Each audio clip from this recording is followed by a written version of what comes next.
എല്ലാ വിദ്യാർത്ഥികൾക്കും പുതിയൊരു വീഡിയോയിലേക്ക് സ്വാഗതം.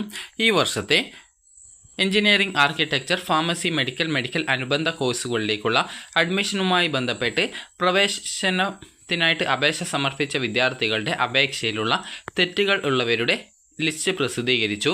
2024-25 അധ്യയന വർഷത്തെ എഞ്ചിനീയറിംഗ്, ആർക്കിടെക്ചർ, ഫാർമസി, മെഡിക്കൽ അനുബന്ധ കോഴ്സുകളിലേക്കുള്ള പ്രവേശനത്തിനായിട്ട് ഓൺലൈനായിട്ട് അപേക്ഷ സമർപ്പിച്ചവരിൽ വിവിധ കാറ്റഗറിയിൽ സംവരണ ക്ലെയിം ചെയ്ത അതായത് NRI ഒഴികെ വിദ്യാർത്ഥികളിൽ അവർ സമർപ്പിച്ച രേഖകളിൽ ന്യൂനതകൾ ഉള്ളവരുടെ ലിസ്റ്റ് പ്രവേശന പരീക്ഷാ കമ്മീഷനുടെ www.ce.kerala.gov.in എന്ന വെബ്സൈറ്റിൽ ലഭ്യമാക്കിയിട്ടുണ്ട്.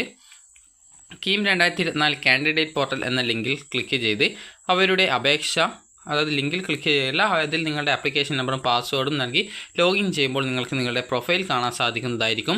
പ്രൊഫൈൽ പേജിൽ ലഭ്യമായിട്ടുള്ള മെമ്മോ ഡീറ്റെയിൽസ് എന്നുള്ള മെനു ഐറ്റത്തിൽ ക്ലിക്ക് ചെയ്ത് കഴിഞ്ഞാൽ നിങ്ങളുടെ ആപ്ലിക്കേഷനിലെ തെറ്റുകൾ സംബന്ധിച്ചുള്ള വിവരങ്ങൾ വിദ്യാർത്ഥികൾക്ക് കാണാനായിട്ട് സാധിക്കുന്നതായിരിക്കും. ന്യൂനതകൾ പരിഹരിക്കുന്നതിന് ആവശ്യമായിട്ടുള്ള രേഖകൾ അപേക്ഷകൻ ഓൺലൈനായിട്ട് തന്നെ 29-ാം തീയതി, അതായത് 29/7/2024 മുൻപായിട്ട് അപ്ലോഡ് ചെയ്യേണ്ടതാണ്. അപാകതകൾ പരിഹരിക്കുന്നതിന് പിന്നീട് വിദ്യാർത്ഥികൾക്ക് യാതൊരുവിധ അവസരം നൽകുന്നതായിരിക്കില്ല. ചിലപ്പോൾ മാത്രമേ പിന്നീട് ഒരു ചാൻസ് എങ്കിലും കിട്ടുള്ളൂ. അതുകൊണ്ട് തന്നെ നിങ്ങൾ നിർബന്ധമായിട്ടും ഈ ഒരു 29-ാം തീയതിക്കകം തന്നെ ആ ഒരു കാര്യങ്ങൾ പരിഹരിക്കുക. അനുബന്ധമായിട്ടുള്ള അതായത് അനുബന്ധ രേഖകളോ അല്ലെങ്കിൽ സർട്ടിഫിക്കറ്റുകളോ പ്രവേശന പരീക്ഷാ കമ്മീഷണറുടെ കാര്യാലയത്തിലേക്ക് അയക്കേണ്ടതില്ല. മേൽപ്പറഞ്ഞ നിശ്ചിത സമയത്തിനകം നേറ്റിവിറ്റി രേഖകളിലെ ന്യൂനതകൾ പരിഹരിക്കാത്തവരുടെ സാമുദായിക പ്രത്യേക സംവരണാനുകൂല്യങ്ങൾ റദ്ദാകുന്നതാണെന്നുള്ളത് പ്രത്യേകം സൂചിപ്പിച്ചിട്ടുണ്ട്. അപ്പോൾ വിദ്യാർത്ഥികൾ ഈ ഒരു കീമിൻ്റെ വെബ്സൈറ്റ് ഓപ്പൺ ചെയ്യുക. അതായത് ce.kerala.gov.in എന്ന വെബ്സൈറ്റ് ഓപ്പൺ ചെയ്ത് കീം 2024 എന്നുള്ള ലിങ്കിൽ ക്ലിക്ക് ചെയ്യുക. ക്ലിക്ക് ചെയ്ത ശേഷം നിങ്ങൾക്ക് ഇവിടെ കാണാൻ സാധിക്കും ഡിഫക്റ്റീവ് ലിസ്റ്റ് എന്ന് പറഞ്ഞുകൊണ്ട് കാണാം. ജസ്റ്റ് അതൊരു PDF രൂപത്തിലായിരിക്കും. ജസ്റ്റ് നിങ്ങൾ അത് ഡൗൺലോഡ് ചെയ്തെടുക്കുക. ഡൗൺലോഡ് ചെയ്തെടുത്ത ശേഷം നിങ്ങൾക്ക് ഇതിൽ നിങ്ങളുടെ ആപ്ലിക്കേഷൻ നമ്പർ ഉണ്ടോ എന്നുള്ളത് ചെക്ക് ചെയ്ത് നോക്കുക. അതായത് ഈ ഒരു PDFൽ കറക്റ്റായിട്ട് നിങ്ങളുടെ ആപ്ലിക്കേഷൻ നമ്പർ നൽകിയിട്ടുണ്ട്. അതുപോലെ തന്നെ എന്താണ് നിങ്ങളുടെ ആപ്ലിക്കേഷനിലെ ഡിഫക്റ്റ് അത് നൽകിയിട്ടുണ്ട്. ഇവിടെ നിങ്ങൾക്ക് ആദ്യത്തെ ഒരു വിദ്യാർത്ഥിയുടെ നോക്കുന്ന സമയത്ത് ഇൻകം സർട്ടിഫിക്കറ്റിലാണ് ഡിഫക്റ്റ് കൊടുത്തിട്ടുള്ളത്.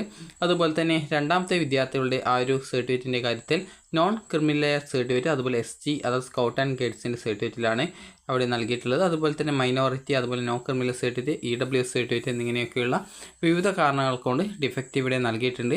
അപ്പോൾ നിങ്ങളുടെ ആപ്ലിക്കേഷനിൽ നിങ്ങൾക്ക് അതായത് എന്താണ് ഡിഫക്റ്റ് എന്നുള്ളത് സംബന്ധിച്ചുള്ള ഡീറ്റെയിൽസ് ഇതിൽ നൽകിയിട്ടുണ്ട്. അപ്പോൾ ഏകദേശം 817ഓളം പേജ് ഉണ്ട്. അപ്പോൾ അതുകൊണ്ട് തന്നെ നിരവധി വിദ്യാർത്ഥികളുടെ ആപ്ലിക്കേഷനിൽ ഡിഫക്റ്റ് ഉണ്ടായിരിക്കും. അപ്പോൾ നിങ്ങൾ കറക്റ്റായിട്ട് ഈ ഒരു കാര്യങ്ങളൊക്കെ പരിശോധിച്ച് നിങ്ങൾ അപ്ലോഡ് ചെയ്ത ഡോക്യുമെൻറ്റ് തെറ്റുണ്ടെങ്കിൽ നിങ്ങൾ കറക്റ്റായിട്ട് ആ ഒരു കാര്യങ്ങൾ പരിഹരിക്കേണ്ടതാണ്.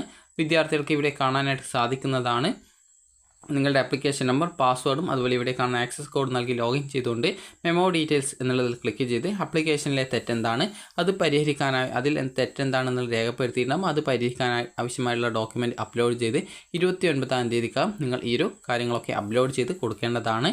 അപ്പോൾ വിദ്യാർത്ഥികൾക്ക് ഈ ഒരു വീഡിയോ ഉപകാരപ്രദമായിട്ടുണ്ടെങ്കിൽ ലൈക്ക് ചെയ്യുക, ഷെയർ ചെയ്യുക. Thank you for watching.